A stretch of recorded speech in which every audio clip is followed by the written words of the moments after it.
We're the Macks, and today we're talking about Genesis 2:24. Yeah, so we're talking Ephesians.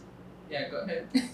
Ephesians 5:31 and Matthew 19. 5 and 6. So it's essentially about leave and Leave cleave. and It's cleave. something that you probably heard. You probably heard it maybe at a wedding. Maybe your pastor spoke about marriage in church. You've heard the term. phrase leave and cleave at some point, but we're going to be talking about it, see exactly what the scripture says, and just kind of discuss it. Yeah, what does it really mean for a couple? What does it look like in real life, in practical terms? Yes. What is it that God intended for this leave and cleave situation? Yes. So, And yeah, let's see where the conversation goes. Yeah.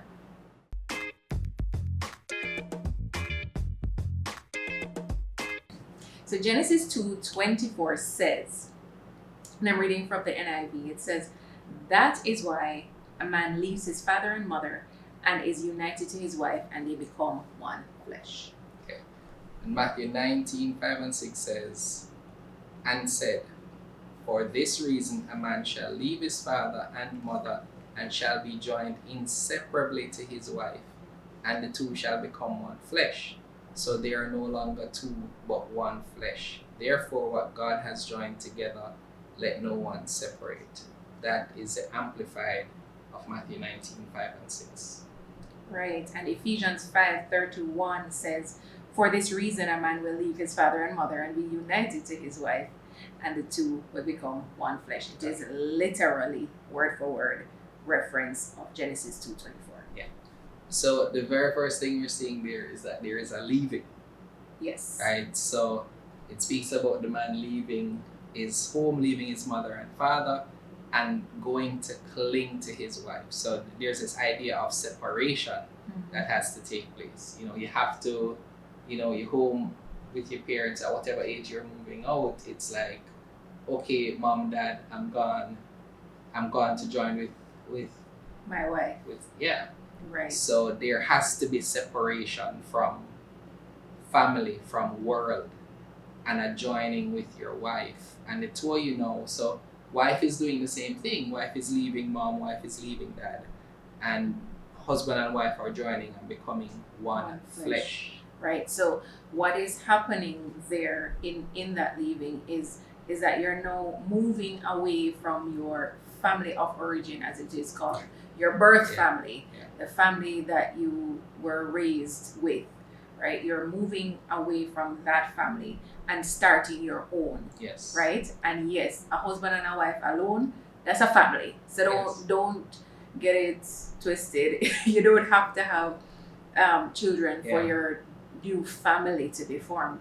When you unite as husband and wife, you become a new family. Yeah. Right? The children are additions to your family. Yeah. So it is a formation of something new and the leaving of what was old. Now, so it's more than, so apart from the physical leaving, right, there's a leaving of mindset, there's a leaving of what I used to do, there's a leaving of the individual. Is it though? Because you don't think so? The things that you would have learned as you were being raised by your birth family are the things that contributed to the person that you are today.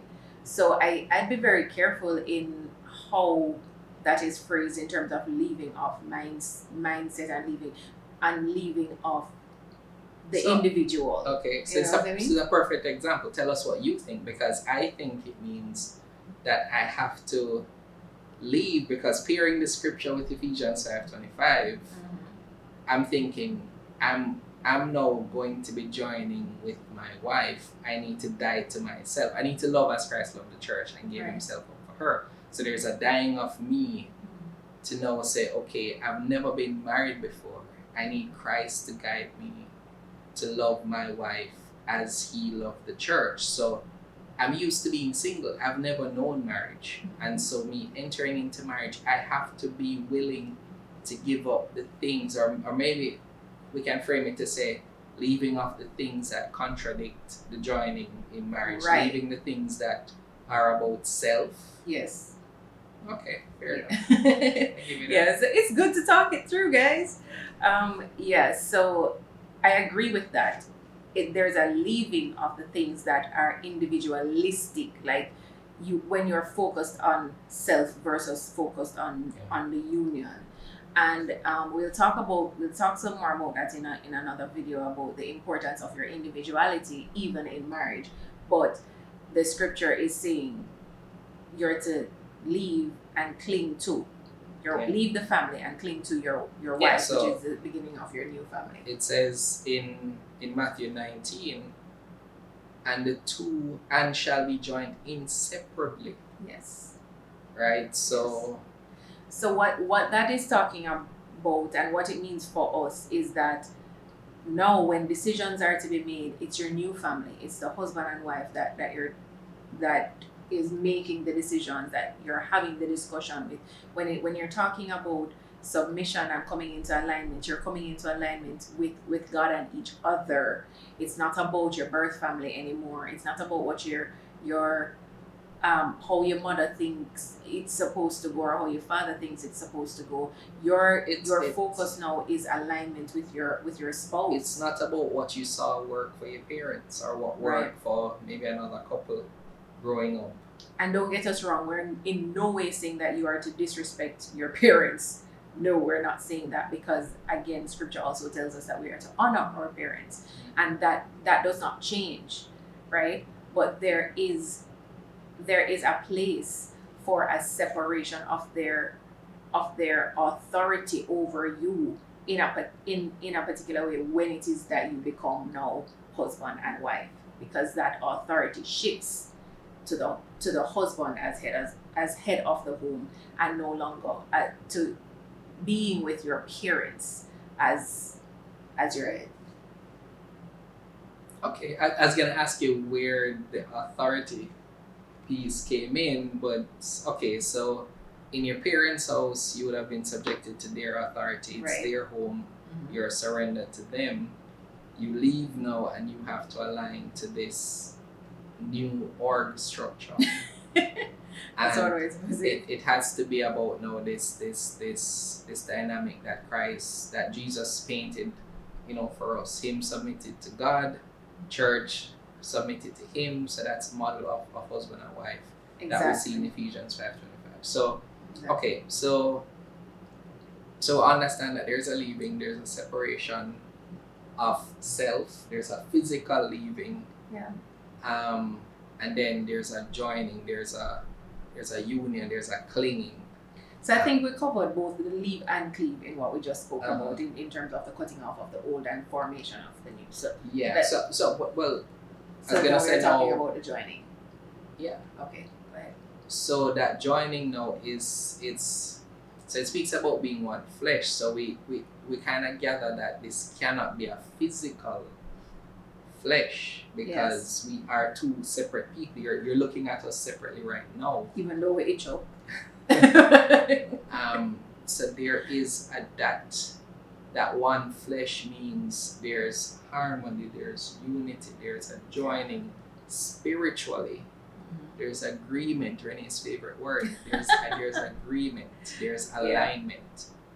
And so the reason why I think it says that you should leave something behind is that your focus should now be on building a life, joining, working out the nuances of what it's like to work with somebody new. Right, and coming into union with that new person. Yeah.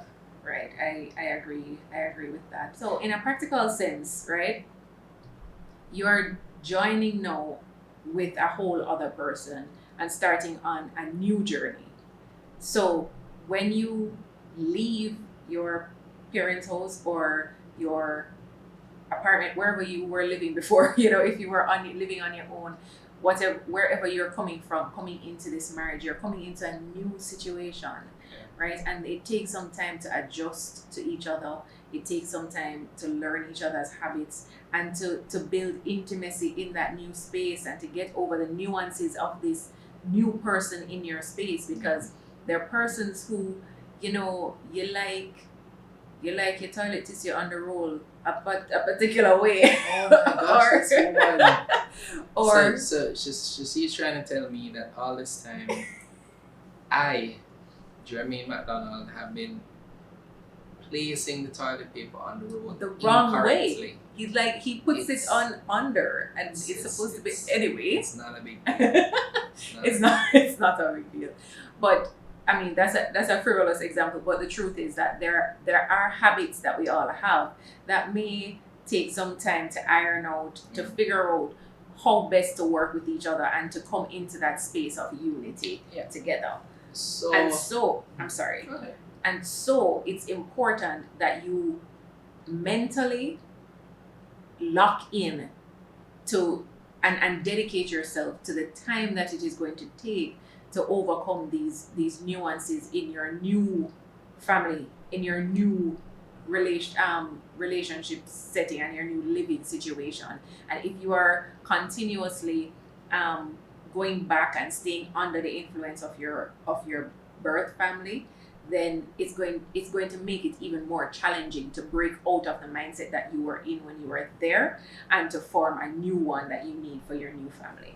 So what Renee is just alluding to, we covered this in a video on the topic of boundaries, right? So there is a separation that you need to have, and she mentioned something as well about giving it a certain amount of time.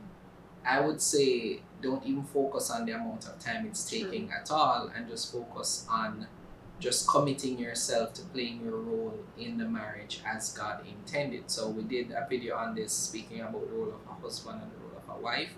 We'll link those in the description and with the card up top. But if you focus on what it is you're supposed to do in terms of your role, and not worry like, we've been married 6 months, we've been married 2 years, we've been married 5 years, how come we're not figuring out these things? Then it's less of an issue, because if you're focused in the right way, then eventually over time you'll build up to the point that you need to, because this joining and becoming one flesh, it activates or allows for certain things. So scriptures like, if two agree touching anything, key thing being there, if two agree. Yes. So Amos 3:3 speaks about how can the two walk together unless they agree. So the Bible, alludes to a certain agreement that needs to be there between husband and wife, and that's really what the focus should be. An agreement may take a certain amount of time depending on, just maybe what you were meant to go through. Yeah. And we'll talk more about agreement in another video. But I think we have covered the leave and cleave. Yeah, so I mean, just understand that, if you're planning to get married, there needs to be a mental preparation to separate, as well as the physical, and there needs to be an agreement, a commitment, a dedication to joining with your spouse, along with God, and you're focused on working on the marriage. So while still respecting your birth family, respecting your parents, still loving them, and having time for them, because time with your family with your birth family is still important. But understand what we're saying with respect to marriage and the importance of dedicating your time to building that unity and agreements with each other. So we thank you for watching this video. We want you to stick around and watch this next one coming up right now. It's related to the topic that we just discussed. So we'll see you in that video. So leave us a comment below and let us know your thoughts on this video. And be sure to share the video as well with a couple as we seek to empower marriages through our love, our life, and our faith.